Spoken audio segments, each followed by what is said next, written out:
Pada zaman dahulu kala, di sebuah kerajaan, hiduplah seorang putri raja yang sangat cantik jelita, yang bernama Dayang Sumbi. Sehari-hari, Dayang Sumbi sangat gemar menenun. Suatu hari, ketika sedang menenun, benang tenunannya menggelinding keluar rumah. Gadis itu berucap, "Ah, benangku jauh sekali jatuhnya. Siapapun yang mengambilkan benang tenunku, kalau ia perempuan, akan kuangkat sebagai saudara. Kalau laki-laki, ia akan menjadi suamiku." Tiba-tiba, datanglah seekor anjing membawakan benang miliknya. Anjing tersebut bernama Si Tumang.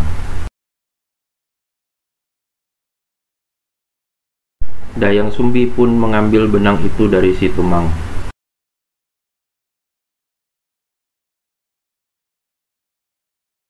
Dayang Sumbi terpaksa memenuhi janjinya.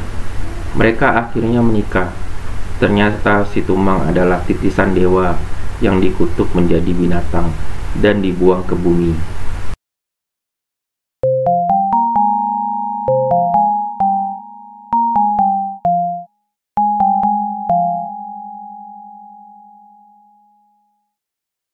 Waktu berlalu, Dayang Sumbi pun hamil dan melahirkan seorang anak laki-laki yang tampan yang diberi nama Sangkuriang.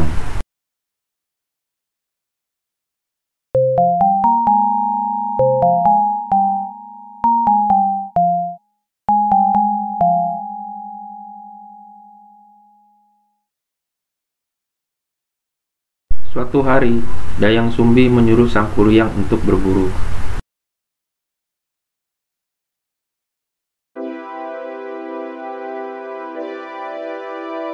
Sangkuriang pun berangkat ke hutan ditemani Si Tumang. Setelah berburu sepanjang hari, Sangkuriang tak mendapatkan seekor hewan pun. Ia juga kesal karena Si Tumang tidak membantunya berburu. Sangkuriang marah lalu memanah Si Tumang sehingga anjing itu mati.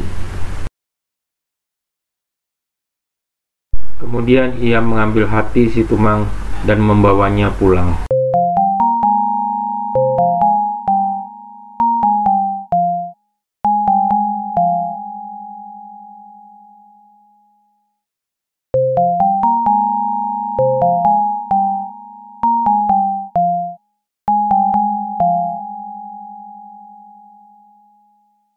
Setelah sampai di rumah, Sangkuriang meletakkan hati Si Tumang di atas meja. Kemudian Dayang Sumbi memasaknya dan makan hidangan hasil buruan tadi bersama Sangkuriang. Setelah makan bersama Sangkuriang, Dayang Sumbi mencari Tumang untuk memberi makan anjing kesayangannya tersebut. Seluruh rumah maupun juga halaman sudah diperiksa, namun Dayang Sumbi tidak juga menemukan seekor Tumang.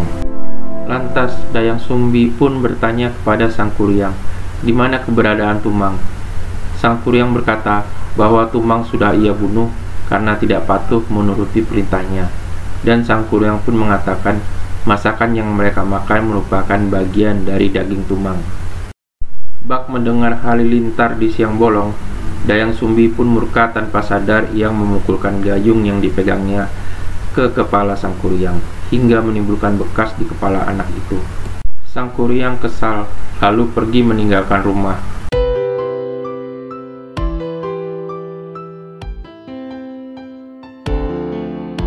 Dayang Sumbi menyesali perbuatannya. Dengan perasaan sedih, ia mengasingkan diri.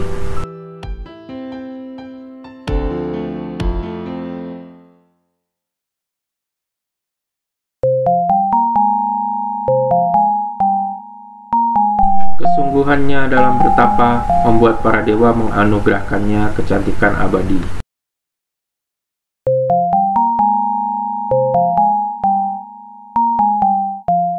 Sangkuriang pergi mengembara tanpa tujuan.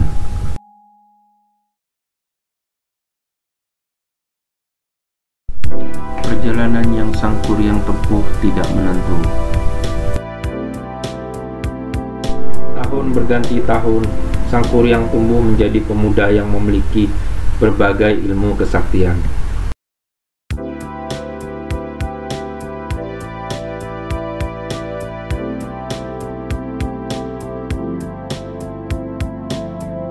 ia berguru dengan beberapa pertapa sakti.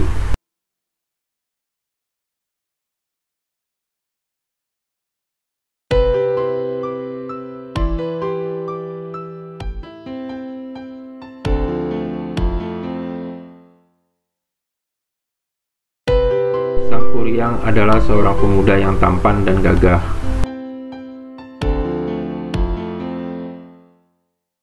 Suatu hari, Sang Kuryang memutuskan untuk mengembara.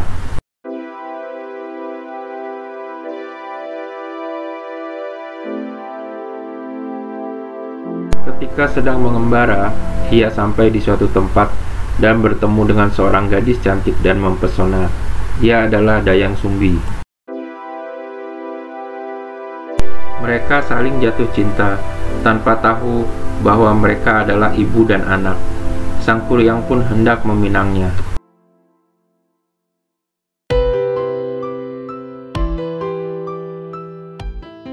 Ketika mendekati hari pertunangan, Sang Kuryang bermaksud pergi berburu. Ketika akan mengikatkan kain di kepala calon suaminya, Dayang Sumbi melihat bekas luka yang sama dengan bekas luka anaknya. Ia sangat terkejut dan yakin bahwa calon suaminya adalah anak kandungnya. Dayang Sumbi segera mencari akal untuk menggagalkan pernikahannya.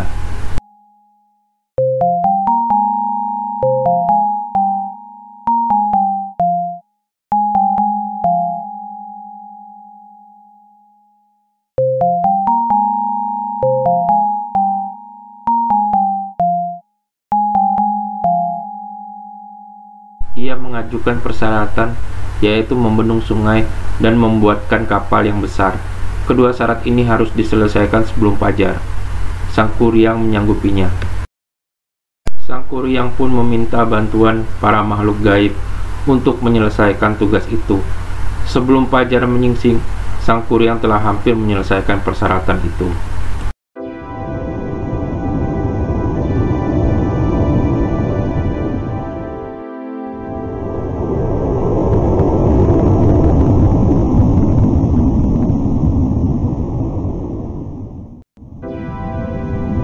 Dayang Sumbi panik. Ia meminta perempuan desa menumbuk padi.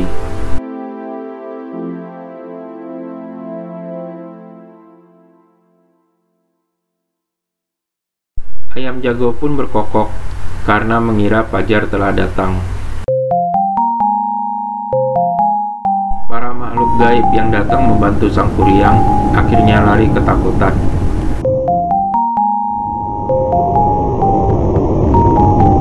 Sang Kuryang sangat kesal, usahanya gagal sudah.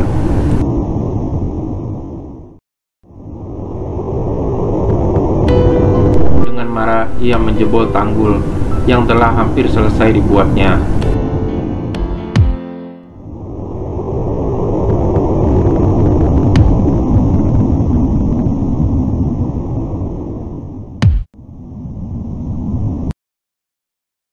Akibatnya, terjadilah banjir yang melanda seluruh desa. Kapal yang juga telah jadi pun ia tendang, sehingga terlempar jauh dan terbalik.